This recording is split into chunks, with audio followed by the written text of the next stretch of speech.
All right, today we're going to talk about a little something now. You guys that have followed my post on, or everything really, the whole entire reverse campaign, if you follow that, you know what happened out of that, where there was an explosion in terms of the sales that's shooting up, hit 1 million in basically a little over a day. And of course, haters came out of the woodwork, mainly because of the fact that, well, they don't like their ideological enemies being successful. Let's call it what it was. This is why they fought so hard to try to diminish it, try to demean it, defame it, to say that there was something wrong when it wasn't.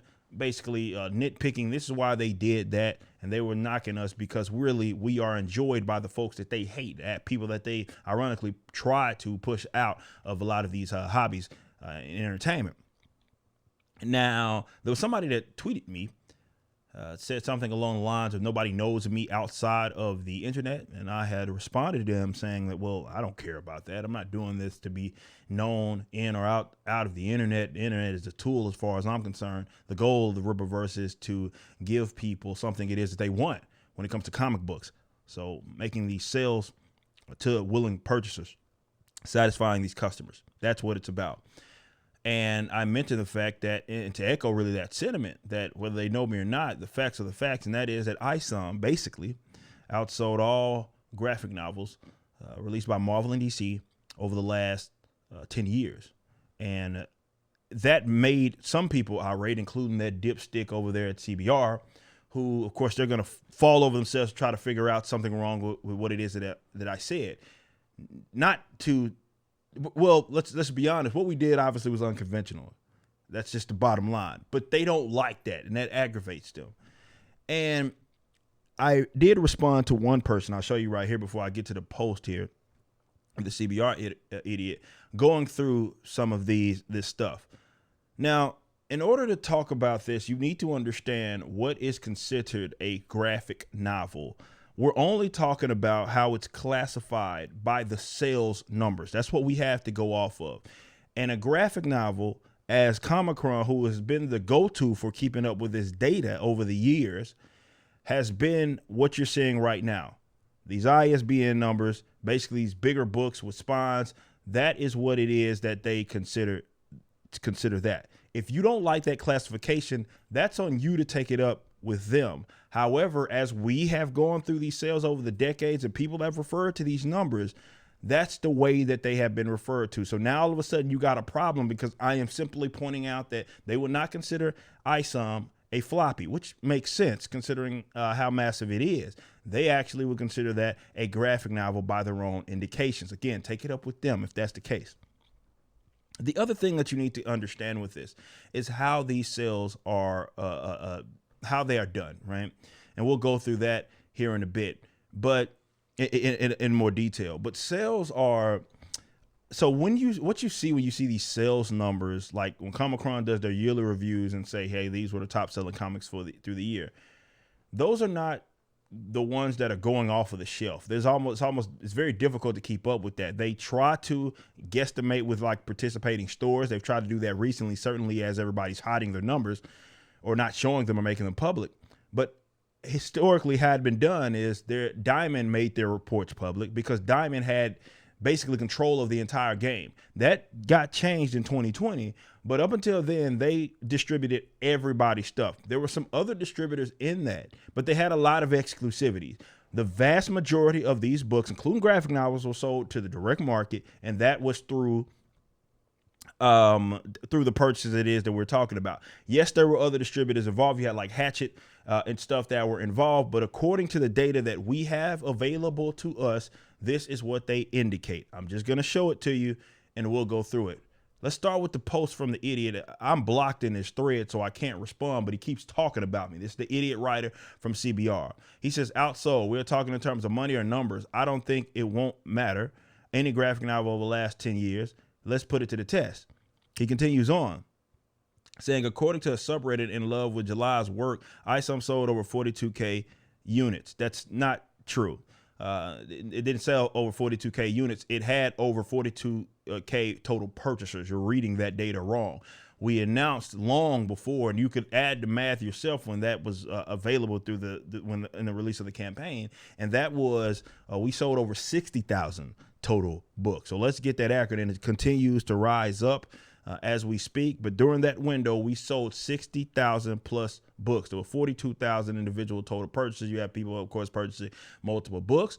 There was comic book shops that got in on it as well. All of those sold out. So we know that every book that we sold in that window ended up directly to customers. The thing that makes that difference from, it's actually, our numbers are far more accurate than what you've been getting from Diamond, because Diamond is only going to the ones that, again, go to the stores.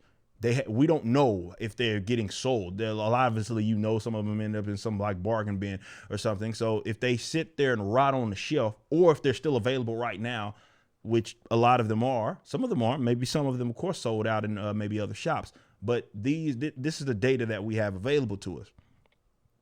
So he says, however, we're talking any graphic novel, Miss Marvel, as of 2018, has sold 500,000 units, each collection average of 60K sales.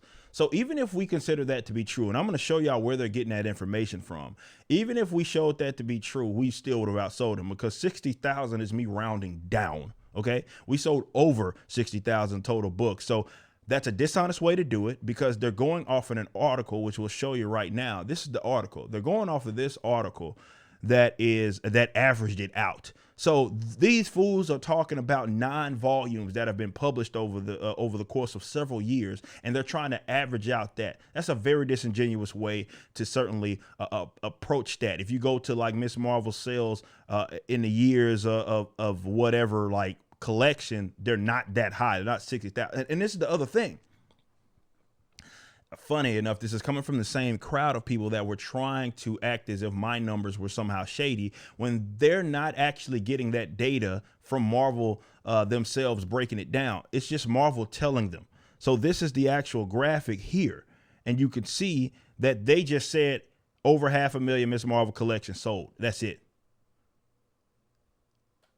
I'm willing to bet a lot of those are actually digital sales as well. Who knows how many of those are in, which we don't have at all, right? If we stick solely to the print stuff, we don't have any sort of digital sales by any means. And with them, who knows, are they including, like, I don't know if they have like it available on like Marvel Unlimited and stuff. Are they including that as well? People that viewed it there, who knows? We have no idea. But they just took Marvel's word on a picture, essentially on a preview, either in a book, and they're just saying that that's what it means. But even if we averaged it out, Isom still beat it by a little bit, but it still beat it nonetheless. The other thing this guy mentions, of course, is Batman. Okay, he says, then there's Detective Comics. That one sold more than Miss Marvel's collective body of work pre-2018 at over 600K. This ranks below the Star Wars #1 on the sales chart. That Star Wars #1 sold over 1 million copies, if I'm not mistaken, and the one that he's referring to, and that was a floppy. Detective Comics 1000 is not considered a graphic novel. I'll show you the receipts right now. It's right there. You see it's almost 600,000 on the reporters. I'm looking at it directly from Comic-Con, right? And you can see right here that it is almost 600,000, and they consider that a graphic novel. If you scroll down, they don't consider that a graphic novel. They consider that just a regular comic. If you scroll down, which makes sense. I mean, all the Detective Comics are just regular comics. So why wouldn't they? If you scroll all the way down, then you get to the actual graphic novel. The top selling one was a DC comic, which doesn't happen often, by the way. We'll go over that even in more detail here in a bit. But this is 2019 graphic sales shops. This is Watchmen. That was the #1. It was DC, and it was only 20,000. Obviously, we tripled that. I don't know what to tell you. And that's the context of what it is that we're discussing. We're not just sit up here talking, like we're talking about in terms of the actual release, and it's done in a similar way. The difference is our numbers are more accurate because they end up in customers' hands, and we know all of our books ended up. We don't know that with Marvel or DC. But with these guys, so this is Watchmen, for example. I'm sure some people will say, well, Watchmen sold all these and yeah, I'm sure they have sold a bunch of them over the years, but we're talking about when it was released. If you guys don't know, so if you see Saga, for example, which is 20,000. So when it comes to graphic novels with Marvel, DC, Image, the same thing. It's very similar. A lot of people think that this means like it was sold 20,000 that month. No.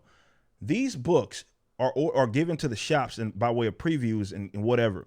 And they end up pre-ordering those, and then they determine how much they print based upon exactly that, and of course the distributor sells to the retailer. That's how it goes with these comic books. This isn't like saying, well, they sold 20,000 in that month. No, in fact, a lot of the graphic novels, the comic books, you'll find a smaller window. So some of the comic books may be a month and a half of pre-order, and then it'll go live a couple of months after that, right? As far as in the retail stores, as far as the go live date. With graphic novels, it's not like that. For example, right now, the FOC for this Catwoman comic that's about to come out, a collection, and that would be considered a graphic novel. And the FOC isn't until like, if I'm not mistaken, to May.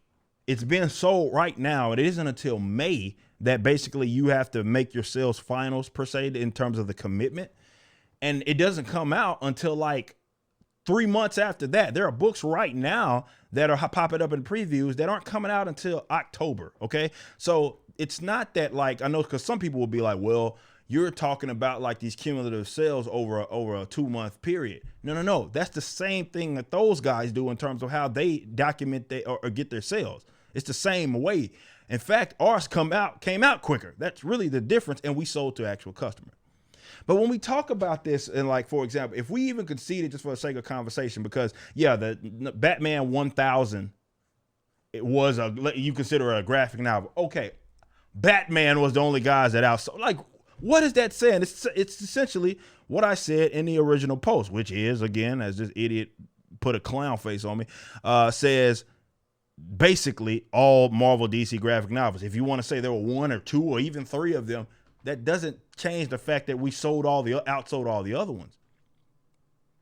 But according to the data that's available, and again, if you want to dispute the data, by all means do that. You know, that's your business. But according to the data that is available, we're looking at 2018 right now. We're going to scroll all the way down to the graphic novels. And this is 2018. You'll see the estimated units. The top one was Infinity Gauntlet, and you had sagas, a bunch of sagas that were there. Let me see was there a Miss Marvel? Yes, Miss Marvel collection only sold 4,000, by the way. So there's that. So yes, if you see these, as you see these, they graphic novels don't sell as much as a lot of people like to think that they do. They don't. They simply don't. That's never been the case, and it's not going to be the case. They're usually a lot more expensive than what a floppy generally is, and that's, of course, people are going to kind of, it's a different type of purchasers. Let's say that. So if you wanted to include it in a floppy, we'd still make the top list, by the way, on a floppy, but that's not what they would consider the book. You go on, 2017, keep going, right? This is Saga, 47,000, outsold that.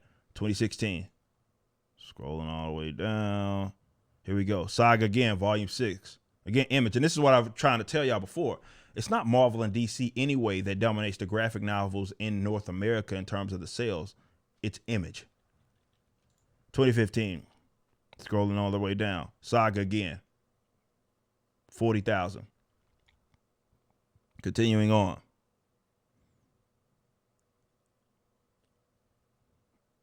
Well, this is Saga again, 62,000. That's just what it is. Okay. Now, yeah, you're going to see some of these are similar as far as like this is another volume that was available, the same volume that was available. Maybe there was a reprint. Maybe there was a hard cover that was given over trade over like a soft cover. Whatever it was, if we're looking at it in the context of that year, Isom outsold it. Now, if you want to talk about cumulative sales, right? Okay, let's revisit this once we get to, I don't know, 5 years into Isom. Okay, like so another 5 years, and we'll see what the sales are then. You know what I mean? But as of right now, if we're talking in the context of how these numbers are determined, yes, it outsold virtually all of these cats, aside from maybe a few here and there. Here we go. This is the closest one, right? It was in 2013, Saga Volume 1, which was 60,000. That is the closest one to us, right? 2012. And we sold more than that, by the way. 2012. 74,000 Walking Dead. That is one that has, I mean, we're over the 10-year mark, by the way, because this is 2012, but this outsold it.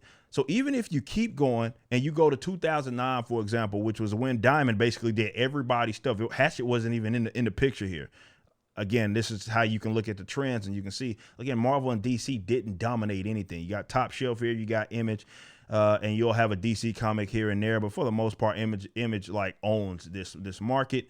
And in 2009, you had Watchmen with DC. The top Marvel comic was Secret Invasion. That was only 17,000. So no matter what way you cut it, we topped the charts.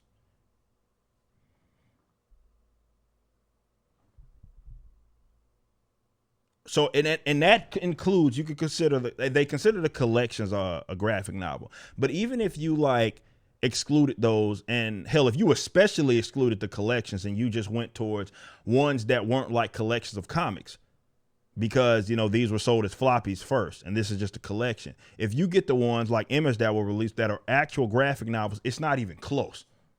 Like, it's not even close. That aren't a collection, because Isom 1 isn't a collection, right? It's that such a volume of the book. But even if you go to the ones that are just not old material, right? Repackaged, we'd especially be on top that then. It's just what it is. I get it, haters. It makes you angry. You don't like it. Oh, how could a guy do that? Like, it's so unconventional. We hate him. We've told everybody that we're supposed to hate them. We don't like his followers. They're bad. They're bad people that you like to think that we are. The facts are the facts. You can be mad all you want.